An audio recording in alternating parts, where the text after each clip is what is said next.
So we're outside because it's a beautiful day and it's way too nice to be inside. This is Willa. I'm a monster. I have a big belly. A big belly? Are you gonna eat people? I'm gonna eat the grass. Drawing in the garden with babies. Yeah. Willa loves to copy everything I do. She's 2. She likes to draw in sketchbooks like I draw in sketchbooks, color with colored pencils like I color with colored pencils, and drink my soda when I am not looking. Everything. I have to be very careful. This was seriously such a fun morning.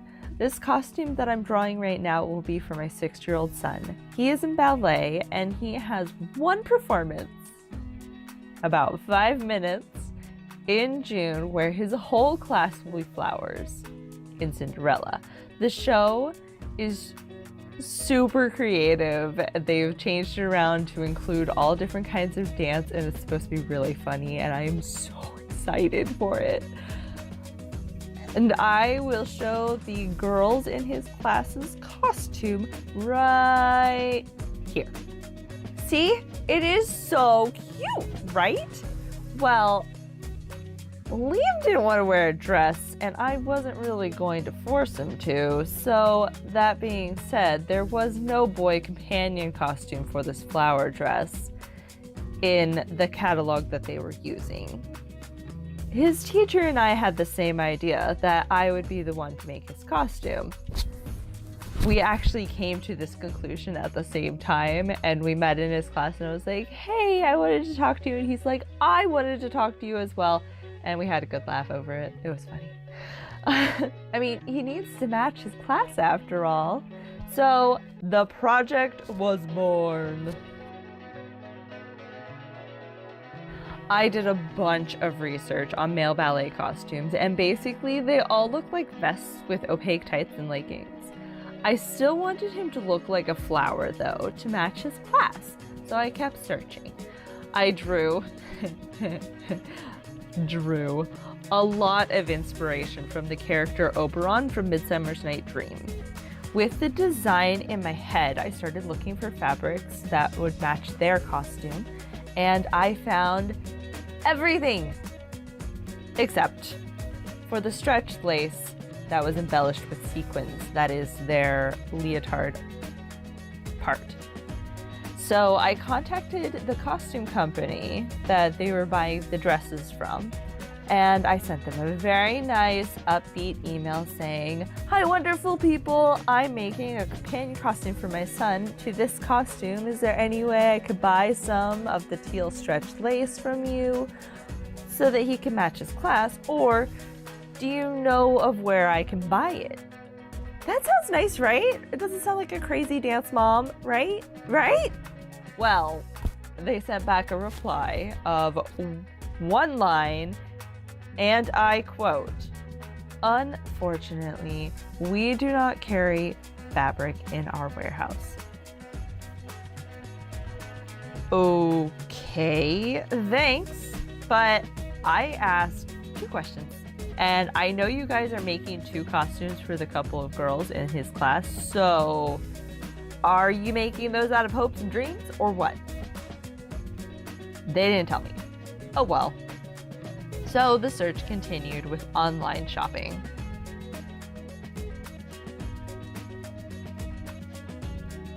I searched everywhere. I even went past the first page in Google. I checked Spandex World and other dance fabric stores online, and I found nothing that matched. But then, on like the maybe 5th page of Google, I found something that could possibly match, but the company was in Australia. So I have no idea if it's going to get here in time. I mean, I still ordered swatches, but they still haven't come yet, and it's been like an entire month. So they're probably stuck at customs somewhere. And his performance is in June, and I really want to get his costume done in time. So plan B, or are we on C? Let's just go with plan J. Back to Joanne's. So we can at least match the color, even though I don't like how the Casa Collection lace feels. I can at least match the color, if not the motif. So it'll look more uniform than if I went with a completely different color. It's not stretch lace, but luckily boys' costumes, their vests are not stretchy. From what I've seen, it looks like there is an elastic band on the inside that cinches the costume into the waist so that it doesn't move. And I will be sewing all of the sequins on by hand. Yeah, that's gonna be fun. Super fun. From what I've seen from my research, male costumes tend to portray grace plus strength, and women's costumes, although they are not delicate, they are more grace plus delicacy. They look very delicate, but if you actually touch one of their costumes, it is a fully functional costume and it will not rip at all. That thing is there and it will be there for the entire performance. I love ballet. So I have worked with spandex before and all other types of fabrics, but I have never made a ballet costume before. That's just one of those that I haven't done. I haven't had the opportunity. So, I mean, if you have any tips, please feel free to say them in the comments down below. Or you can tell me I'm insane, because I actually enjoy comments like that. It makes me know I'm doing something right. I read all of the comments that you guys leave, and I enjoy them so much. It's nice to know that people care enough to comment. And thank you everyone who has been watching my videos so far and commenting. I really, really, really appreciate it. So, back to the video. This will be a new experience for everyone. And I've been doing a lot of research on Google and Pinterest and looking up all of the inner workings of male costumes as well as female ones. Tutus are intense, man. Like, the amount of stuff that goes into a tutu, I had no idea. Like, okay, guys, I thought that tutus were just tulle that was like hand dipped in starch and then like laid flat to dry. I had no idea. Like, I knew they were expensive, but I didn't know why. And all of oh man, I have a newfound respect for costumes that are ballet. Wow. If you'd like a link to the, if you would like to see the Pinterest board that I've made for the ballet costumes, I'll link it down below so that you can see it. I know that he is only 6 years old and he is literally only going to be performing once and for like 5 minutes, but this is what I love. My philosophy is to never miss an opportunity to wow people with a costume. Or I might be a bit extra. That's entirely possible. I'm pretty sure my 4-year-old though will be insanely jealous over this costume. He loves all things glittery and frilly. He will probably want to wear this at Halloween and he will just eat this up.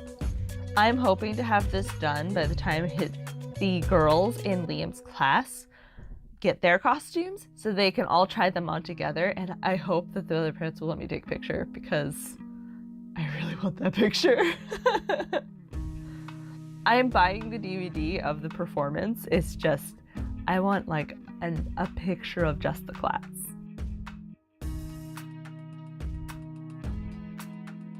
It will be a couple of weeks before I'm able to get the footage completely for the costume. So that video will be a little bit later. But not to worry though, I have many more costumes to make in the meantime. I am preparing for a Ren fair, I'm preparing for a Wild West show. I'm making a sleeping fog spewing dragon. I have a brown bear costume that needs to be done this next week because the party's on the 20th.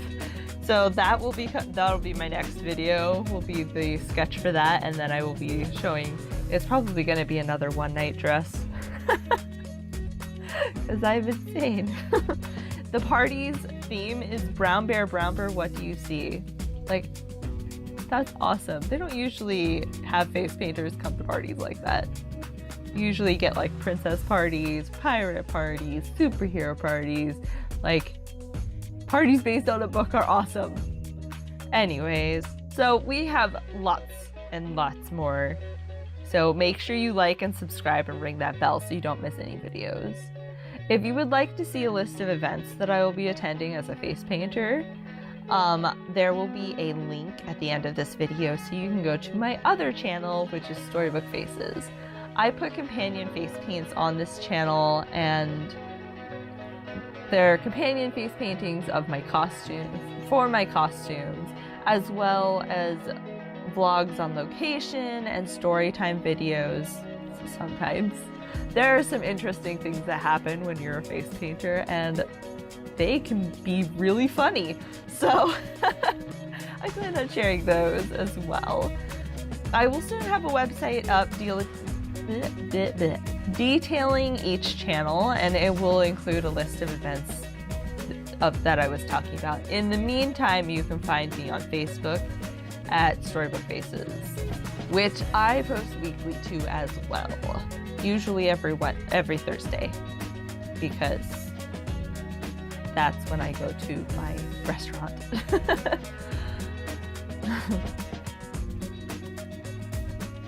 So if you guys ever see me at an event and recognize me, it would be great. If you said hi, that would just make my entire day.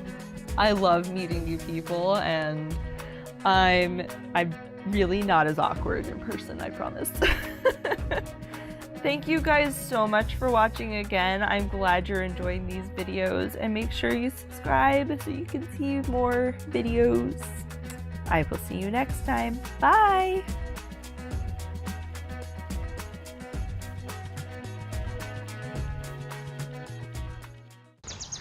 You leave a toddler for 5 seconds to go get paper for her, and Bing. all the mess. Are you coloring all the paper? What's this dog? What do you think it's called? Say it. That one's called, let me see, magenta. Violet. Oh, is that violet? Highway that monster. Hey, you done some colors on my paper. Violet. Oh. What's this dog? What's that one called? That one's called maroon. Okay.